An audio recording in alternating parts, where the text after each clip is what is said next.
Salam Bu Deborah dan teman-teman, kami dari kelompok 2 akan menjelaskan tentang e-waste atau limbah elektronik. Dan saya, Miss Helstesia, akan menjelaskan tentang pengertian dari e-waste. E-waste atau limbah elektronik adalah segala jenis sampah yang berasal dari peralatan elektronik. Contohnya saja seperti mesin cuci, handphone, televisi, baterai, dan lain-lainnya. Limbah elektronik ini mengandung bahan yang berbahaya dan beracun yang dapat merusak kesehatan dan lingkungan sekitarnya.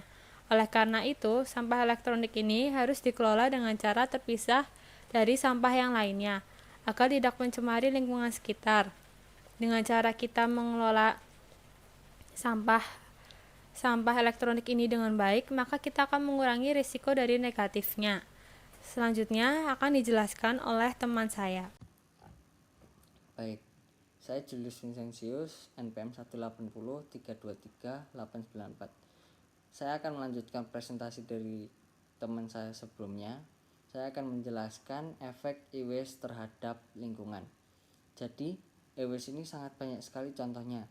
Contoh yang umum pada lingkungan ini adalah motherboard, komponen plastik, kabel, karet, kawat, dan lain-lain. Di dalam komponen-komponen tersebut sangat banyak terkandung zat-zat kimia yang sangat berbahaya bagi makhluk hidup. Jadi, komponen-komponen tersebut jika dibuang sembarangan maka akan mempengaruhi lingkungan. Zat-zat kimia yang menguap maupun larut dalam air akan mempengaruhi lingkungan, baik lingkungan udara, tanah, dan air.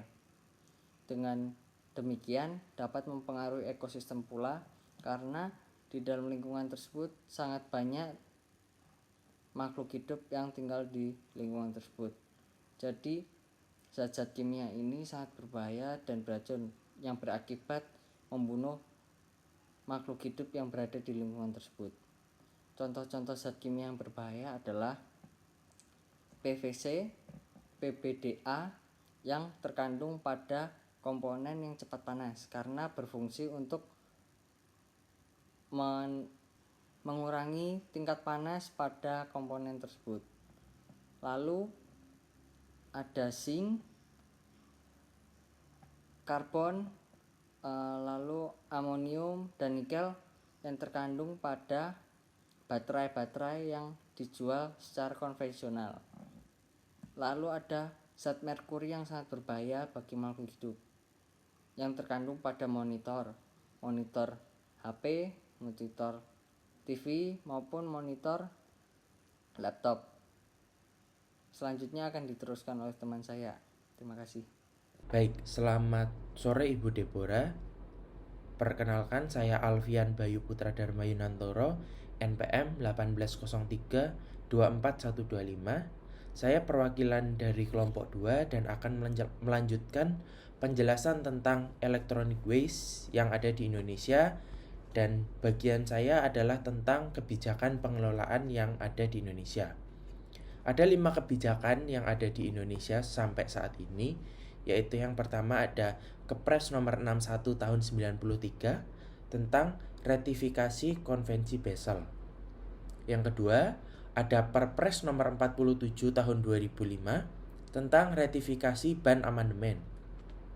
Yang ketiga, ada Undang-Undang nomor 32 tahun 2009 tentang pengelolaan lingkungan hidup.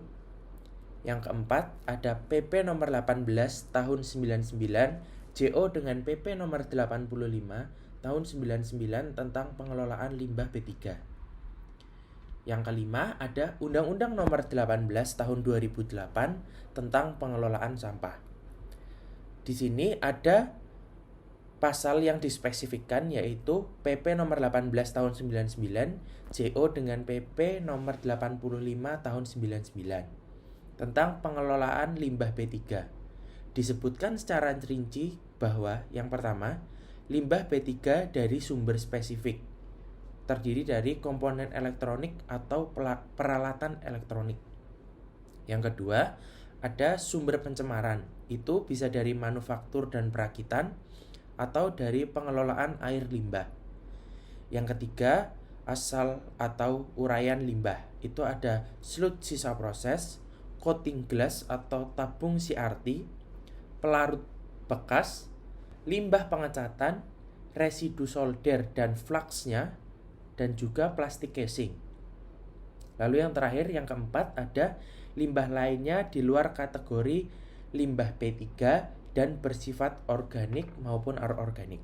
Jadi itu adalah uraian dari isi PP nomor 18 tahun 99 yang JO dengan PP nomor 85 tahun 99. Selanjutnya saya akan menjelaskan tentang pengelolaan limbah B3 dan juga peraturan tentang electronic waste yang ada di Indonesia.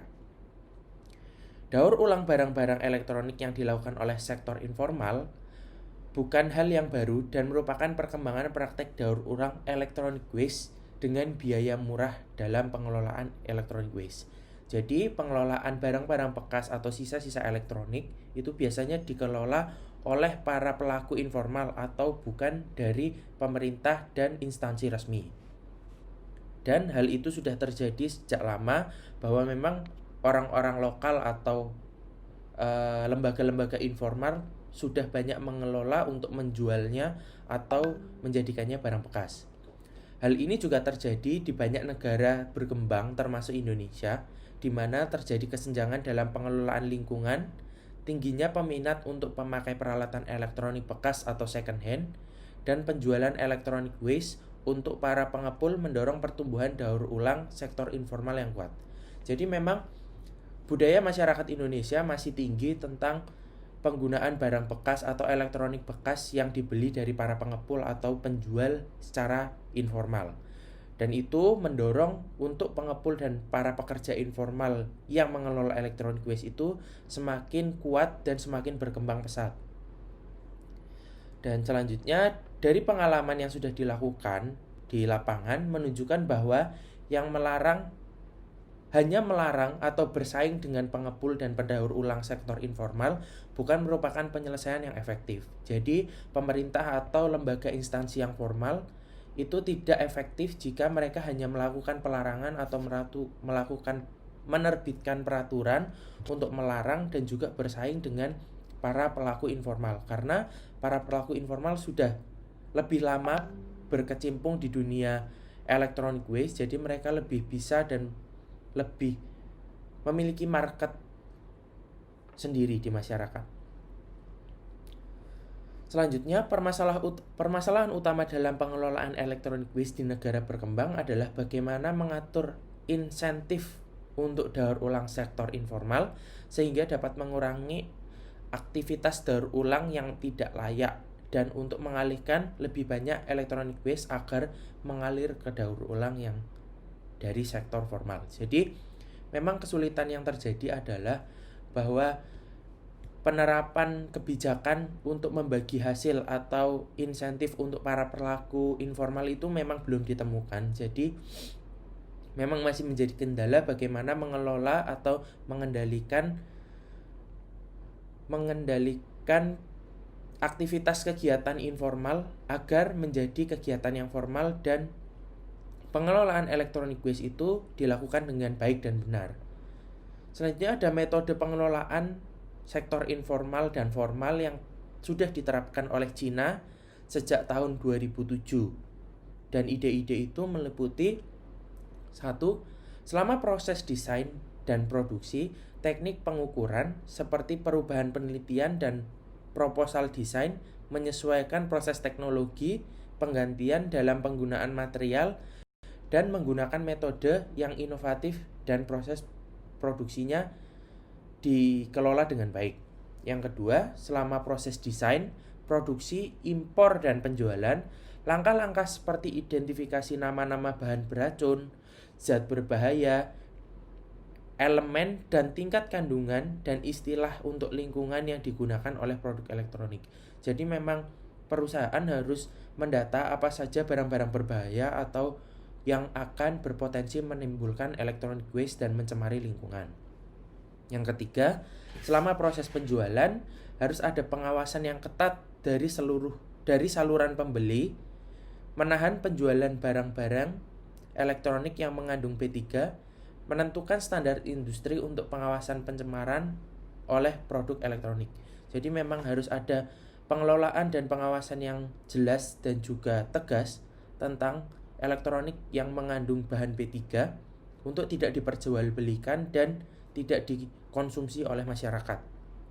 Karena semakin banyak konsumsi atau semakin banyak pemakaian yang dilakukan oleh masyarakat, hal itu akan menambah pencemaran lingkungan dan menambah masalah yang sudah terjadi dan memperbesar electronic waste yang ada di dunia. Selanjutnya yang terakhir ada larangan untuk impor barang-barang elektronik yang gagal memenuhi standar untuk pengawasan B3. Jadi memang standar impor dan ekspor barang itu juga harus diteliti dan harus dirinci apa saja dari komponen dari elektronik tersebut apakah mengandung unsur B3 atau tidak. Sekian penjelasan dari saya tentang pengelolaan electronic waste dan kebijakan ataupun peraturan yang sudah diterapkan dan ada. Selanjutnya akan disampaikan atau dilanjutkan oleh teman saya. Terima kasih. Selanjutnya, saya Kevin Hendrawan akan melanjutkan dari segi pencegahannya. Dengan bertambahnya sampah elektronik setiap tahunnya, kita tentu saja harus berusaha agar hal itu dapat berkurang. Menurut kami ada beberapa pencegahan yang harus dilakukan. Yang pertama, mengurangi pembelian alat elektronik yang tidak menjadi prioritas. Selain mengurangi terjadinya salon sampah elektronik, cara ini juga ampuh untuk mengajarkan kita membelanjakan uang pada kebutuhan yang tepat. Yang kedua, jika HP masih bisa dipakai dan masih memiliki umur yang muda, alangkah baiknya jika kita tidak membelinya secara terus-menerus. Yang ketiga, membeli produk yang sekiranya bisa di-upgrade, seperti membeli PC yang nantinya part-partnya dapat diganti jika ada yang rusak, jadi tidak akan menjadi sampah elektronik. Yang keempat, membeli baterai yang bisa diisi ulang, meski sedikit lebih mahal, tapi daya tahannya juga lebih lama, dan yang penting adalah mengurangi limbah baterai sekali pakai yang bisa mencemari lingkungan. Yang kelima, sebisa mungkin berusaha untuk mengolah sampah elektronik yang kita hasilkan secara ramah lingkungan. Saat ini sudah mulai bermunculan perusahaan pengolah sampah elektronik dan mau menerima sampah elektronik secara personal. Terima kasih. Baik, saya Tata Suparto, NPM 1803245565 akan menjelaskan tentang e-waste yang ada di Indonesia. Nah, di perkembangan era teknologi saat ini, perkembangan teknologi telah berkembang dengan sangat pesat. Hal ini dikarenakan para produsen saling bersaing untuk menciptakan berbagai teknologi inovatif untuk menggait pasar internasional maupun pasar lokal. Nah, selain dampak positif yang ditimbulkan dari perkembangan teknologi, terdapat juga dampak negatif berupa sampah elektronik atau e-waste. Nah, menurut Institut Global E-Waste tahun 2017 menyatakan bahwa Indonesia merupakan salah satu negara dengan penghasil sampah elektronik terbesar di dunia dengan jumlah sekitar 1.274 juta ton di tahun 2016, dan hal ini diperkirakan akan meningkat secara drastis setiap tahunnya. Hal yang menyebabkan jumlah sampah elektronik Indonesia menjadi besar adalah karena sebagian besar masyarakat Indonesia cenderung suka membeli produk-produk atau barang-barang elektronik dengan kualitas rendah dan murah, yang cenderung akan menjadi cepat rusak dan berujung pada sampah elektronik. Selain itu, banyak sekali produk-produk ilegal yang masuk ke Indonesia, misalnya sendiri di Kota Batam. Nah, Kota Batam ini terkenal sebagai penghasil barang-barang elektronik ilegal dari negara luar.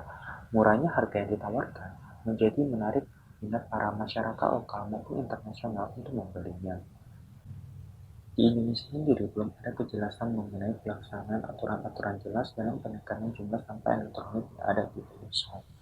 Nah, sampah elektronik atau e-waste telah diatur dalam Undang-Undang Nomor 18 Tahun 2008 tentang pengolahan limbah, kemudian diatur dalam Undang-Undang Nomor 32 Tahun 2009 tentang perlindungan lingkungan hidup.